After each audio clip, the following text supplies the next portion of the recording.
तो miscellaneous exercise को continue करते हुए लेक्चर 3 से हम आगे बढ़ रहे हैं। क्वेश्चन नंबर 16 करेंगे आज हम। इससे पहले के 15 सवाल पिछले लेक्चर्स में हो चुके हैं और शायद आपने उनको अच्छी तरह से समझ लिया होगा। तो शुरू करते हैं सवाल नंबर 16 से। ध्यान से समझिएगा ज़रा। लिखा हुआ है cos y is equal to x cos a plus y with cos a is not equal to plus minus 1। Prove that dy over dx equal to cos square a plus y upon sine है। ठीक है, तो ये हमें दे रखा है और इसकी मदद से ये हमें प्रूव करना है। ठीक है, तो जो हमें दिया हुआ है उसको मैं लिख लेता हूँ और फिर देखते हैं कि इसको कैसे आगे किया जाएगा। X cos a plus Y. ठीक है, जो हमें प्रूव करना है इसको देखने से पता चलता है कि dy ओवर dx निकालना पड़ेगा, यानी कि एक बार इसका डिफरेंशिएशन करना पड़ेगा। ठीक है, सबसे पहले हम इस सवाल में डिफरेंशिएशन करने से पहले y को अलग करने की कोशिश करेंगे। लेकिन आप सोचिए ध्यान से कि क्या आप cos से y को अलग कर सकते हैं? नहीं कर सकते। ठीक है, लेकिन इस सवाल में x को इजीली अलग किया जा सकता है। अगर हम यहाँ से x की वैल्यू निकालने की कोशिश करते हैं तो x की वैल्यू देखिए क्या आएगी। x वहीं पर रहेगा और ये चला जाएगा डिवाइड में, तो cos y upon cos a plus y, ये वैल्यू आ जाएगी x। तो इस सवाल में खास बात यह है कि इसमें से y को अलग करना मुश्किल है लेकिन x को अलग करना आसान है। ठीक है, तो हमने x की वैल्यू यहाँ से निकाल ली है। अब हम इसका dy ओवर dx निकालने के बजाय, ये निकालने के बजाय हम निकालेंगे dx ओवर dy, और एक बार ये निकल गया तो फिर हम इसको उल्टा कर देंगे ताकि हमें वो वाला मिल जाए। ठीक है, तो हम इसका डिफरेंशिएशन किसके रेस्पेक्ट में करने जा रहे हैं? अभी x के रेस्पेक्ट में, सॉरी x के रेस्पेक्ट में तो तब करते हैं जब dy अपॉन dx निकालते। अभी हम इसका डिफरेंशिएशन करेंगे किसके? y के रेस्पेक्ट में। तो मैं यहाँ पे लिख देता हूँ कि differentiating with respect to y के रेस्पेक्ट में हम इसका डिफरेंशिएशन करने जा रहे हैं। आप समझ गए होंगे कि हम y के रेस्पेक्ट में क्यों कर रहे हैं, क्योंकि हम यहाँ से निकालने वाले हैं dx अपॉन dy। ठीक है, अगर मान लो यहाँ पे y होता तो फिर हम dy अपॉन dx निकाल सकते थे। ठीक है, तो जब हम इसका डिफरेंशिएशन करेंगे y के रेस्पेक्ट में तो इधर आएगा dx अपॉन dy। ठीक है, अब पहली बार y के रेस्पेक्ट में डिफरेंशिएशन देख रहे हैं तो थोड़ा ध्यान से समझिएगा। x का डिफरेंशिएशन जब y के रेस्पेक्ट में किया जाएगा तो dx अपॉन dy आएगा। इधर की साइड लगेगा कोशेंट रूल, बड़े ध्यान से देखिएगा। डिनोमिनेटर जो है उसका स्क्वायर कर दिया जाएगा cos square a plus y. उसके बाद डिनोमिनेटर को ऐसे ही रखा जाएगा cos a प्लस वाई, और जो न्यूमरेटर है उसका डिफरेंशिएशन किया जाएगा। cos y का डिफरेंशिएशन क्या हो जाएगा? माइनस का साइन y, और आगे y का नहीं करेंगे क्योंकि हम खुद ही y के रेस्पेक्ट में कर रहे हैं। मान लो कि x के रेस्पेक्ट में कर रहे होते तो फिर y का भी करना पड़ता है dy ओवर dx, लेकिन अभी नहीं करेंगे। ठीक है, फिर लगेगा माइनस, उसके बाद cos y ऐसे ही रहेगा। डिनोमिनेटर का डिफरेंशिएशन होगा, cos x का हो जाएगा माइनस का साइन x। ठीक है, और फिर जिसको हमने x माना था उसका करेंगे, a का तो 0 हो जाएगा और y का क्या हो जाएगा? 1, क्योंकि हम कर रहे हैं y के रेस्पेक्ट में। एक बार फिर से इस वाले स्टेप को समझते हैं। डिनोमिनेटर का स्क्वायर कर दिया, फिर डिनोमिनेटर को ऐसे ही रखा, न्यूमरेटर का डिफरेंशिएशन हो गया, फिर माइनस लगाया, फिर न्यूमरेटर ऐसे ही रखा और डिनोमिनेटर का कर दिया डिफरेंशिएशन। ठीक है, माइनस माइनस यहाँ पे प्लस हो जाएगा और इस माइनस को बाहर निकाल लेते हैं। इससे ज़्यादा तो और कुछ मुझे दिखाई नहीं दे रहा। इसके बाद ये जो हमें दिखाई दे रहा है इसको हम अगले पेज पर ले जा रहे हैं और उसके बाद देखेंगे कि इसमें आगे क्या हो सकता है। ठीक है, तो मैंने उसको अगले पेज पर लिख दिया है थोड़ा सा अरेंज करके। आप एक बार देख लीजिए ज़रा। ये जो sine a plus y cos y था ये प्लस का था, इसको मैंने आगे लिख दिया, और ये जो माइनस वाला हिस्सा था इसको मैंने पीछे लिख दिया है। ठीक है, और ऐसा करने से हमें यहाँ पे ट्रिगोनोमेट्री का एक फॉर्मूला याद आ रहा है, आप भी याद कर लीजिए तब तक मैं उस फार्मूले को लिखता हूँ, आप याद कर लीजिए। तो यहाँ पे एक फार्मूला बन रहा है sine a cos b minus cos a sine b का। यहाँ पे लिख देते हैं sine a cos b minus cos a into sine b। ये फार्मूला किसका होता है? याद करिए, याद नहीं आया? ये फार्मूला होता है साइन a माइनस b का। ठीक है, ये 11th क्लास में आपने पढ़ा था। ऐसे बहुत सारे फार्मूले हैं 11th क्लास में। उनको ज़रूर याद कर लीजिएगा क्योंकि वो सब के सब इस्तेमाल होते हैं, पहले भी मैं आपको बहुत बार दिखा चुका हूँ।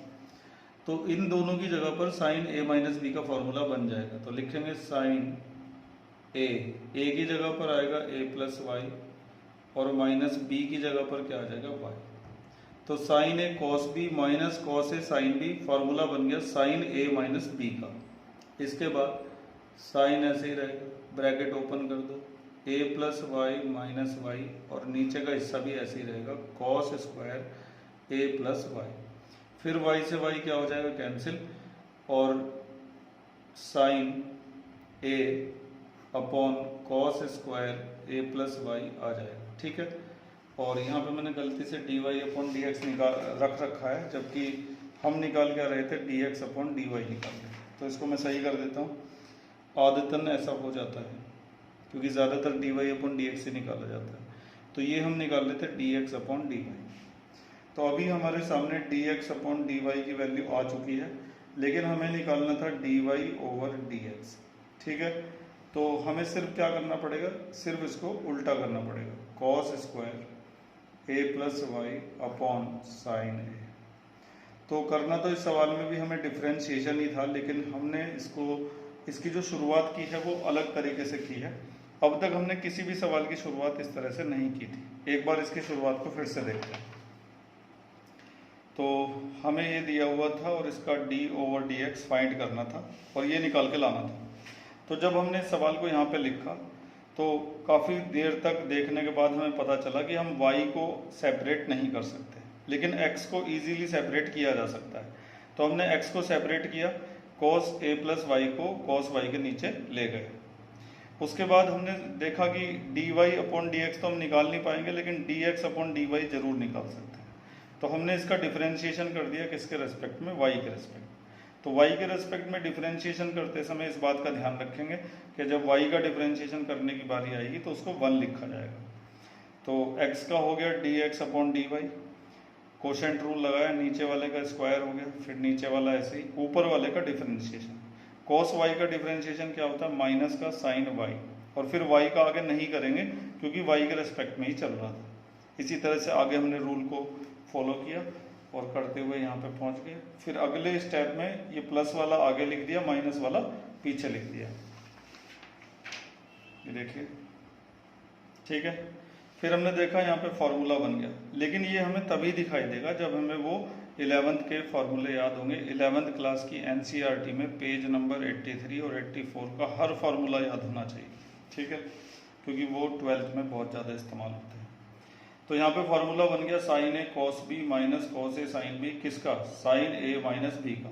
इसको सॉल्व किया हमने, y से y कैंसिल हो गया, साइन ए रह गया। हमने निकाला dx अपॉन dy, लेकिन निकालना था dy ओवर dx, तो फिर हमने इसको क्या कर दिया, रेसिप्रोकल कर दिया। उम्मीद है कि इस आसान सवाल को आप समझ गए होंगे। बढ़ते हैं आगे। क्वेश्चन नंबर 17 लिखा है if x is equal to a cos t plus t sin t and y is equal to this, find d2y upon dx square। सवाल ये आसान है, आप खुद भी कर सकते हैं, बल्कि आपको देखना भी चाहिए खुद करके। इसमें थोड़ा सा लास्ट में थोड़ी सी डिफिकल्टी आती है, उसी की वजह से मैं ये सवाल आपको पूरा करवा रहा हूँ, इसलिए ध्यान से देखिएगा। सवाल को देखने से साफ पता चलता है कि इस सवाल में पैरामीट्रिक डिफरेंशिएशन का इस्तेमाल किया जाएगा, क्योंकि दो वेरिएबल x और y एक दूसरे से एक तीसरे वेरिएबल t की मदद से पैरामीट्रिकली कनेक्टेड हैं। तो पैरामीट्रिक डिफरेंशिएशन इसका करना पड़ेगा। पहले हम इधर निकालेंगे dx अपॉन dt और उधर निकालेंगे dy अपॉन dt, और फिर उसको इससे क्या कर देंगे, डिवाइड। ये सारी चीज़ें आप अच्छी तरह से जानते होंगे। तो शुरू करते हैं। फर्स्ट वाला मैंने लिख दिया है, इसका dx अपॉन dt निकालते हैं, dx ओवर dt। ए तो कांस्टेंट है, साइड में लिख दिया जाएगा।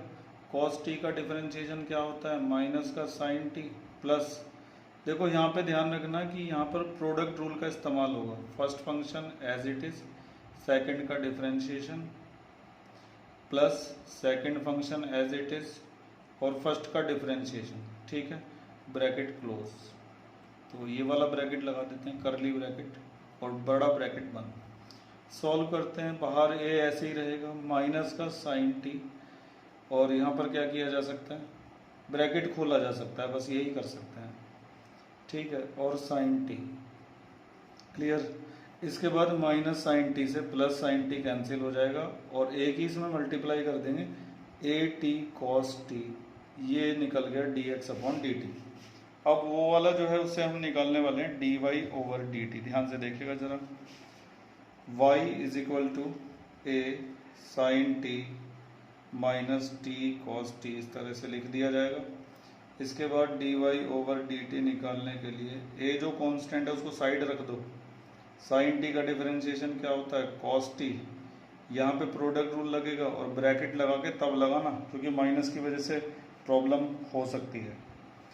तो प्रोडक्ट रूल लगाएंगे, first function as it is रखेंगे, सेकंड का डिफरेंशिएशन कॉस टी का क्या होता है, माइनस का साइन टी, ठीक है, फिर प्लस लगेगा, फिर सेकंड ऐसे ही रहेगा और फर्स्ट का डिफरेंशिएशन क्या हो जाएगा, 1 हो जाएगा। उसको लिखता ही नहीं मैं, क्योंकि उसकी वजह से फिर मुझे ब्रैकेट लगाना पड़ेगा, बड़ा ब्रैकेट बंद कर दिया। तो ये सब सिंपल चीज़ें आप पहले से ही इनके बारे में जानते हैं। ए ऐसे ही रहेगा, कॉस टी भी ऐसे ही रहेगा, minus minus plus t sine t हो जाएगा और minus plus minus cos t हो जाएगा, ठीक है। फिर से कट गया, वैसे ही जैसे ऊपर वाले में कटा था। इससे ये भी पता चल रहा है कि हमारा सवाल बिल्कुल सही चल रहा है। इसके बाद थोड़ा सा और आगे बढ़ते हैं, थोड़ा सा नीचे करते हैं इसको। ए की मल्टीप्लाई वहाँ पर हो जाएगी ए टी साइन टी, ये आ जाएगा, ठीक है। तो d x upon d t तो ये निकल गया ए टी कोस टी, और d y upon d t निकल गया ए टी साइन टी, ठीक है। अब इसको उससे क्या कर देंगे, डिवाइड, ताकि हमें d y over d x मिल सके। इसके लिए चलते हैं अगले पेज पर। तो d x upon d t और d y upon d t दोनों को मैंने अगले पेज पर लिख दिया है, लेकिन हमें निकालना है d y over d x. तो हम इसको इससे क्या कर देंगे, डिवाइड। क्योंकि आप पढ़ रहे हैं मिसलेनियस एक्सरसाइज, तो इस बात की पूरी उम्मीद है कि आपने इससे पहले की सभी एक्सरसाइज को अच्छे से समझा हुआ होगा। अगर आप सीधे ही मिसलेनियस पर पहुंच गए हैं पीछे की एक्सरसाइज पढ़े बगैर, तो आप बहुत बड़ी बेवकूफ़ी कर रहे हैं, ठीक है। ए टी से ए टी कैंसिल हो गया, कितना आ गया, tan टी। तो d y upon d x तो निकल गया, कितना आया, tan टी। ये टी है, कभी से प्लस समझ लो। लेकिन हमें d y upon d x नहीं निकालना, हमें क्या निकालना है, देख लो जरा एक बार। हमें निकालना है d two y over d x square. तो इसके लिए ये जो d y upon d x निकला है, इसका एक बार फिर से डिफरेंशिएशन करना पड़ेगा। Again differentiating with respect to x. एक्स के रिस्पेक्ट में इसका दोबारा से डिफरेंशिएशन करेंगे, d y over d x का हो जाएगा d two y upon d x square. ये कोई बड़ी बात नहीं थी, ये तो आप जानते हैं, लेकिन बड़ी बात इधर की तरफ होगी, बहुत ध्यान से देखना। tan टी का डिफरेंशिएशन, tan टी का चलो रहने दो, tan x का बता दो। tan x का होता है sec स्क्वायर x, ठीक है। लेकिन हम देखो किसके रेस्पेक्ट में कर रहे हैं, x के रेस्पेक्ट में, और वेरिएबल क्या है, t है। तो ये जो t है ना, इसका दोबारा से करना पड़ेगा dt ओवर dx। यही बात इस सवाल में याद रखने वाली है। मैं इस पर स्टार बना देता हूँ, बहुत से बच्चे इस बात का ध्यान नहीं रखते हैं बिल्कुल भी, ठीक है। तो अब इस D T upon d x का क्या करना है, ये सोचने वाली बात है। दोबारा से देखिए, d y upon d x tan t आ गया था, लेकिन हमें निकालना था d two y upon d x square. तो हमने टैन टी का दोबारा से कर दिया, कितना हो गया, सेक स्क्वायर टी। लेकिन क्योंकि डिफरेंशिएशन एक्स के रेस्पेक्ट में चल रहा है, इसलिए टी का भी करना पड़ेगा। तो टी का क्या हो जाएगा, D T upon d x, एक्स के रेस्पेक्ट में, ठीक है। इसके बाद सेक स्क्वायर टी ऐसे ही रहेगा। D T upon d x की वैल्यू कहाँ से लाएंगे, निकाल कर वहाँ से लाएंगे। देखो, D x upon d T अगर ये है, तो D T upon d x इसका रेसिप्रोकल हो जाएगा, और इसका रेसिप्रोकल क्या होगा, 1 upon A T cos T. ये निकल गया D T upon d x, ठीक है। ध्यान से देखते रहिएगा। इसके बाद क्या होगा, ये कॉस टी सेक टी बन के ऊपर चला जाएगा और इसमें इंटू हो जाएगा, और ये बन जाएगा सेक क्यूब टी, और नीचे रहेगा ए टी, बस। चलिए घर, तो इसके बाद क्वेश्चन नंबर 18 हमारे सामने है। इस सवाल में हमें क्या करना है, ढंग से समझ लेते हैं एक बार। If f x is equal to mod x का cube, show that f double dash x exist for all real x and find it, ठीक है। हमें ये बताना है कि इस फंक्शन के लिए एफ डबल डैश एक्स, यानी कि इसका सेकेंड ऑर्डर डेरिवेटिव एग्जिस्ट करेगा सभी रियल एक्स के लिए। और हमें उसे फाइंड भी करके दिखाना है, ठीक है। क्योंकि यहाँ पे मॉड फंक्शन की बात की गई है तो सबसे पहले हम मॉड फंक्शन के बारे में कुछ जानकारी यहाँ पर दे देते हैं। हम जानते हैं अच्छी तरह से कि एफ एक्स, यहाँ पे कोई दूसरा फंक्शन मुझे लेना पड़ेगा जैसे कि जी एक्स, ठीक है। G X is equal to mod X is equal to, कैसे लिखा जाता है, एक्स और minus X if X is greater than equal to zero और if F is less than zero, ठीक है। तो मॉड एक्स जो है वो हमें पॉजिटिव वैल्यू देता है जब एक्स ग्रेटर देन और इक्वल टू ज़ीरो होता है, और मॉड एक्स हमें नेगेटिव वैल्यू देता है जब एक्स लेस देन ज़ीरो होता है, ठीक है। तो इसके according when x is greater than equal to zero, जब एक्स ज़ीरो से बड़ा या उसके इक्वल होगा तो एफ एक्स से हमें क्या मिलेगा, देखिए जब f x is equal to mod x का क्यूब होगा और उसे हम आसानी से एक्स क्यूब लिख पाएंगे, क्योंकि इस फंक्शन के अकॉर्डिंग, मॉड फंक्शन के अकॉर्डिंग जब x ग्रेटर देन और इक्वल टू ज़ीरो होगा तो हमें x मिलेगा। तो यानी कि हमें यहाँ पे x का क्यूब मिल जाएगा, एफ एक्स से हमें क्या मिल जाएगा, x क्यूब। क्योंकि हम यहाँ पे जब पॉजिटिव x रखेंगे तो पॉजिटिव x का क्यूब करने के बाद हमें प्लस का x क्यूब मिल जाएगा, ठीक है। और अगर हम इसका डबल डेरिवेटिव निकालना चाहते हैं तो पहले तो एफ डैश एक्स निकलेगा, एफ डैश एक्स आ जाएगा 3x स्क्वायर, और इसी से एफ डबल डैश एक्स आगे निकाला जा सकता है। इसका जब दोबारा से डिफरेंशिएशन करेंगे तो वो कितना आ जाएगा, 6x, ठीक है। अब दूसरा केस लेते हैं जब x लेस देन ज़ीरो होगा, तो ये जो फंक्शन है हमारा ये हमें क्या वैल्यू देगा, देखिए। फिर हम इस x की जगह माइनस का x रखेंगे तो ये बन जाएगा माइनस एक्स का क्यूब, ठीक है। और अब जब हम इसका डेरिवेटिव फाइंड करेंगे तो वो आएगा माइनस का 3x स्क्वायर, और डबल डेरिवेटिव फाइंड करेंगे तो वो आएगा माइनस का 6x, ठीक है। तो हम देख रहे हैं कि सेकेंड ऑर्डर डेरिवेटिव जो है वो एग्जिस्ट करता है, और आप x की जगह कोई भी रियल नंबर पुट कर सकते हैं।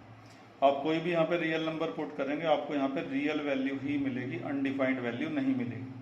तो यहाँ पे ये साबित होता है कि एफ डबल डैश एक्स जो है वो इस फंक्शन के लिए एग्जिस्ट करता है। तो इसके बारे में हम यहाँ पे लिख देते हैं। तो मैंने यहाँ पे लिख दिया कि 10 f double dash x exist for all real x. देखो यहाँ पे F double dash x 6x आया, और यहाँ पे F double dash x minus का 6x आया। अब आप x की जगह कोई भी रियल नंबर पुट करेंगे तो आपको यहाँ पे रियल ही तो वैल्यू मिलेगी, अनडिफाइंड वैल्यू तो नहीं मिलेगी। इससे साफ जाहिर होता है कि f double dash x exist करेगा, चाहे x की वैल्यू कुछ भी हो, चाहे x की वैल्यू 0 के इक्वल या उससे बड़ी हो, और चाहे x की वैल्यू 0 से छोटी हो। दोनों ही केस में एफ डबल डैश एक्स जो है वो एग्जिस्ट करेगा और हमें रियल वैल्यू देगा रियल x के लिए, ठीक है। तो मैंने यहाँ पे लिख दिया 10 f double dash x exist for all real x and is given by f double dash x is equal to, यहाँ से हमें 6x मिला था जब x जो है वो ग्रेटर देन और इक्वल टू 0 था, और यहाँ से हमें माइनस का 6x मिला था जब x लेस देन 0, ठीक है। तो ये अपनी तरह का एक अलग सवाल था, इसको दोबारा से समझने की कोशिश करते हैं। हमें एक फंक्शन दिया गया था f x is equal to mod x cube, और हमें ये प्रूव करना था कि f double dash x exist करेगा सभी रियल एक्स के लिए, ठीक है, और उसे फाइंड भी करके दिखाना था। तो लास्ट में हमने इसको फाइंड ही करके दिखाया है। तो हमने क्या करा, क्योंकि यहाँ पे मॉड फंक्शन की बात की जाती थी तो पहले मॉड फंक्शन को लिख दिया, ये जी एक्स लिखने की यहाँ पे कोई जरूरत नहीं है, ठीक है।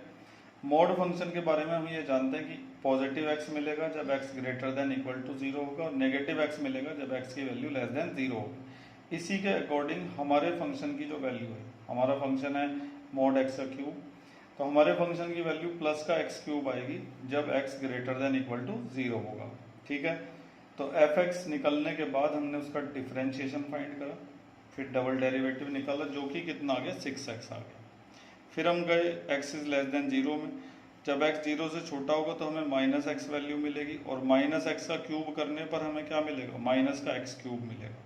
इसका डिफरेंशिएशन करेंगे तो ये आएगा, और डबल डेरिवेटिव फाइंड करेंगे तो ये आएगा। हमें दोनों केस में डबल डेरिवेटिव मिलते नजर आए, जब x की वैल्यू 0 के इक्वल या उससे बड़ी होगी, या फिर जब x की वैल्यू 0 से छोटी होगी। तो क्योंकि दोनों ही केस में सेकंड ऑर्डर डेरिवेटिव निकल रहा था, और साथ ही साथ हमें यह भी दिखाई दे रहा था x की किसी भी वैल्यू के लिए ये एग्जिस्ट कर पाएगा, x की किसी भी रियल वैल्यू के लिए ये एग्जिस्ट करेगा। आप यहाँ पे कोई भी रियल वैल्यू x की रख के देख सकते हैं, ये एग्जिस्ट करेगा, ठीक है। ये अनडिफाइंड नहीं होगा। तो हमने लिख दिया कि दस F double dash x exist for all real x and is given by this. इस तरह से हमारा ये जो सवाल है ये कंप्लीट हो चुका है। थोड़ा सा अलग सवाल था, बाकी सवालों से डिफरेंट था। उम्मीद है कि आप इसे समझ गए होंगे। आगे बढ़ते हैं। ये जो अगला सवाल है क्वेश्चन नंबर 19, ये बेस्ड है प्रिंसिपल ऑफ मैथमेटिकल इंडक्शन के बारे में, ठीक है। और प्रिंसिपल ऑफ मैथमेटिकल इंडक्शन को हम क्लास 11 से पढ़ते आ रहे हैं और अब तक कई बार अलग अलग चैप्टर में इसका इस्तेमाल किया जा चुका है। इससे पहले सबसे ज़्यादा इस्तेमाल हमने इसका मैट्रिक्स चैप्टर में किया था और उससे पहले क्लास 11 में किया था और आगे भी इसका इस्तेमाल करने को आता रहेगा। फिलहाल हम डिफरेंशिएशन के अंदर प्रिंसिपल ऑफ मैथमेटिकल इंडक्शन का इस्तेमाल करने जा रहे हैं, लेकिन चैप्टर बदलते रहेंगे, लेकिन इसको करने का जो मेथड है वो बिल्कुल नहीं बदलेगा। वही 3 स्टेटमेंट हर बार की तरह से लिखे जाएंगे, जैसे कि पहले Pn लिखेंगे इस स्टेटमेंट को, फिर P1 पे चेक करके दिखाएंगे ट्रू है या नहीं है, फिर Pk आएगा और फिर Pk+1 से हमारा सवाल शुरू होगा, ठीक है। तो वही सारी चीज़ें हम रिपीट करेंगे, ध्यान से देखिएगा। एक और बात है, आप इस फार्मूले को जानते भी होंगे अच्छी तरह से। x की पावर n का जो डेरिवेटिव होता है वो होता है n x की पावर n-1, ठीक है। तो इसको हमें प्रूव करना है कि ये सभी नेचुरल नंबर के लिए ट्रू है या फिर नहीं है। तो सबसे पहले तो हम इस स्टेटमेंट को Pn मान लेते हैं, ठीक है। d/dx x की power n is equal to n x की पावर n-1 ऐसे लिख दिया जाएगा, ठीक है। इसके बाद हम ये चेक करके दिखाएंगे कि ये n=1 के लिए क्या होगा, ट्रू होगा। तो d/dx x की पावर n की जगह क्या आ जाएगा, 1, ठीक है। हमें पहले से ही पता है कि x का जो डेरिवेटिव होता है वो 1 आता है। अब देखते हैं कि 1 आएगा या नहीं आएगा। n की जगह क्या रखेंगे, 1, x की पावर 1-1, 1 की x में इंटू करके x आ जाएगा और 1 में से 1 गया तो 0, और किसी भी चीज़ की पावर 0 होती है तो क्या आता है, 1 आता है, विच इज़ ट्रू। ऐसे लिख देंगे विच इज़ ट्रू, ठीक है। इसके बाद लिखेंगे let Pk is also true, Pk is also true, ऐसे लिख दिया जाएगा। Pk भी ट्रू होगा ये मान लेते हैं। तो उस केस में क्या होगा कि ये जो n दिखाई दे रहा है इसकी जगह पर क्या आ जाएगा, k आ जाएगा। d/dx x की power k is equal to k x की पावर k-1। और हम ये जानते हैं कि यहाँ पे जो इक्वेशन बनेगी इसका आगे इस्तेमाल कहीं ना कहीं करना पड़ेगा, ठीक है। उसके बाद हमें लिखना होता है कि we have to prove that Pk+1 is also true. हमें ये प्रूव करना होगा कि Pk+1 भी क्या होगा, ट्रू होगा, ठीक है। तो उसको प्रूव करने के लिए हम क्या करेंगे, मुझे यहाँ वाला जो स्टेटमेंट है ना इसमें थोड़ा सा बदलाव करना पड़ेगा। Let Pk is true for some integer k, इस तरीके से लिखेंगे। ऑल्सो वाला पार्ट जो है वो यहाँ से हटा देते हैं क्योंकि ऑल्सो तो इसके लिए यूज होगा। तो Pk+1 को अगर हम ट्रू प्रूव करना चाहते हैं तो हम क्या करेंगे कि यहाँ पर k की जगह पर d/dx k की जगह पर आ जाएगा k+1, ठीक है। और उसके बाद हम इसको ये वाला फार्मूला इस्तेमाल करे बगैर प्रूव करेंगे, ठीक है। तो d/dx x की पावर k को आगे जाके हम ऐसे लिख सकते हैं d/dx x की पावर k डॉट x, इस तरीके से हम इसको लिख सकते हैं, ठीक है। इसके बाद आगे क्या हमें यहाँ पे प्रोडक्ट रूल लगाना चाहिए या फिर कुछ और करना चाहिए, तो हम यहाँ पर प्रोडक्ट रूल का ही इस्तेमाल करेंगे। प्रोडक्ट रूल का यूज़ करने के लिए इसको फर्स्ट फंक्शन मान लेंगे और इसको सेकंड मान लेंगे। तो first function as it is रहेगा, सेकंड फंक्शन का डिफरेंशिएशन कर देंगे, plus second as it is रहेगा और फर्स्ट फंक्शन जो है ना x की पावर k उसका निकाल दिया जाएगा डेरिवेटिव, ठीक है। अब d/dx x की पावर k जो आपको दिखाई दे रहा है इसकी जगह हम क्या लिख देंगे, kx की पावर k-1। अगले पेज पर ले जाना होगा इसके लिए। तो लास्ट जो लाइन थी उसको मैंने अगले पेज पर लिख दिया है। अब x की पावर k की मल्टीप्लाई 1 में करेंगे तो x की पावर k आ जाएगा, ये x ऐसे ही रहेगा और इसकी जगह पर इक्वेशन फर्स्ट से पुट करेंगे। देख लीजिए एक बार, d/dx x की पावर k की जगह क्या लिखेंगे, kx की पावर k-1 इक्वेशन फर्स्ट से। तो इसकी जगह में लिखना है kx की पावर k-1, ठीक है। इसके बाद x की पावर k ऐसे ही रहेगा और इस x को यहाँ पे मल्टीप्लाई करेंगे तो इसकी पावर 1 है और उसकी पावर k माइनस 1 है, तो x की पावर आएगा k माइनस 1 प्लस 1। x की पावर k ऐसे ही रहेगा, ये k भी ऐसे ही रहेगा, 1 से 1 कट जाएगा, x की पावर k आ जाएगा। फिर x की पावर k को कॉमन निकाल लिया जाएगा और अंदर रह जाएगा 1 प्लस k। ठीक है, जो हमें प्रूव करना होता है प्रिंसिपल ऑफ मैथमेटिकल इंडक्शन में, उसका पता कहाँ से चलता है? उसका पता यहाँ से चलता है कि जैसे ये था हमारा statement, d over d x of x की पावर n की जगह k प्लस 1 आना चाहिए, ये जो n दिखाई दे रहा है इधर भी k प्लस 1 आना चाहिए, और इस n की जगह भी k प्लस 1 आना चाहिए। माइनस 1 तो 1 से 1 कट जाएगा, कुल मिला के हमें ये आंसर एंड में मिलना चाहिए, k प्लस 1 x की पावर k। मुझे लगता है कि आप इस चीज़ को अच्छी तरह से जानते होंगे, क्योंकि प्रिंसिपल ऑफ मैथमेटिकल इंडक्शन आपके लिए कोई नया टॉपिक नहीं है। तो जहाँ जहाँ पर n है वहाँ पर k प्लस 1 आना चाहिए। तो क्या हमारा ये चीज़ आ चुकी है? k प्लस 1 x की पावर k आ चुका है। लेकिन इसको ये दिखाने के लिए कि जहाँ जहाँ n था वहाँ पे हम k ले आए हैं, तो सही से लिख देते हैं, k प्लस 1 लिख देंगे और इसको लिख देंगे x की पावर k प्लस 1 और माइनस 1, ऐसे करके दिखा देना होता है एंड में। तो हमने ये प्रूव कर दिया कि ये जो फॉर्मूला है जो हमें दिखाया गया था पिछले पेज पर, ये फार्मूला सभी नेचुरल नंबर्स के लिए क्या होगा? ट्रू होगा, चाहे वो n हो, चाहे वो पहला नेचुरल नंबर हो, चाहे वो k हो, या फिर k की जगह k प्लस 1 हो, सभी नेचुरल नंबर के लिए क्या होगा? ट्रू होगा। एक बार फिर से पूरे को रिवाइज कर लेते हैं। तो हमारा जो स्टेटमेंट था हमने उसको n मान लिया था, Pn मान लिया था, फिर 1 पे हमने चेक करके दिखाया कि हमारा फार्मूला ठीक है। 1 पे हम इसलिए चेक करते हैं क्योंकि 1 जो है ना वो पहला नेचुरल नंबर होता है, उसके बाद के सभी नेचुरल नंबर के ऊपर ट्रू प्रूव करवाने के लिए हमारा यहाँ से प्रोसीजर शुरू होता है। पहले हम लिखते हैं कि let P K is true for some integer K, तो n को रिप्लेस करके उसकी जगह k आ जाता है। और हमेशा हम इस इक्वेशन का आगे इस्तेमाल जरूर करते हैं, आपने अब तक जितने भी सवाल किए हैं PMI के उन सब में आपने देखा होगा। ठीक है, उसके बाद हमने लिखा we have to prove that P K plus 1 is also true. तो यहाँ पर जो n दिखाई देता है उसकी जगह क्या आ जाएगा? k plus 1। लेकिन उसके सामने वाला हम नहीं लिखते हैं, उसके सामने वाली चीज़ों को तो हमें प्रूव करना पड़ता है। तो हमने इसी को सॉल्व करना शुरू किया, x की पावर k प्लस 1 को ब्रेक करके लिख दिया x की पावर k डॉट x। ठीक है, हम चाहते तो यहाँ पर भी हम x की पावर n का जो फार्मूला होता है वो लगा सकते थे, nx की पावर n माइनस 1, लेकिन क्योंकि हम यहाँ पे प्रूव कर रहे हैं इसलिए उस फार्मूले का इस्तेमाल यहाँ नहीं हो सकता। हमने इसको ब्रेक करके लिखा, फिर हमने प्रोडक्ट रूल लगाया, लगाने के बाद d over d x of x की पावर k की जगह हमने इक्वेशन 1 से वैल्यू पुट कर दी। ठीक है, इस वैल्यू को अगले पेज पर x की पावर k की जगह पुट करने के बाद यहाँ पे लिख भी देना कि ये वैल्यू हमें मिली है इक्वेशन फर्स्ट से। ठीक है, उसके बाद हमने इस x की पावर 1 को इसमें मल्टीप्लाई कर दिया, पावर ऐड हो गई, माइनस 1 से प्लस 1 कट जाएगा, x की पावर k आ जाएगा, और फिर x की पावर k को हमने कॉमन निकाली, यहाँ पे 1 बचा और वहाँ पे रह गया k। ठीक है, उसके बाद इसको सही तरीके से दिखाने के लिए k प्लस 1 को आगे लिख दिया, और x की पावर k जो था उसे हमने लिख दिया x की पावर k प्लस 1 माइनस 1, ताकि हम सही से दिखा सकें कि जहाँ जहाँ पे n था वहाँ पर हम k प्लस 1 लेकर आ चुके हैं। एंड में वही पुराना स्टेटमेंट लिखा जाएगा। तो लास्ट में हमने वो पूरा स्टेटमेंट लिख दिया है, therefore the result is true for n is equal to k plus 1, thus by PMI we have d over d x x की पावर n, वो फार्मूला लिख दिया, hold for all natural number, मतलब ये फार्मूला सभी नेचुरल नंबर्स के लिए क्या होगा? ट्रू होगा। एंड में लिख दिया हर बार की तरह से जैसा कि PMI में लिखा जाता है।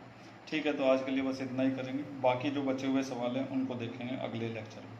तब तक इन सवालों की अच्छे तरह से प्रैक्टिस कर लीजिए। Thank you.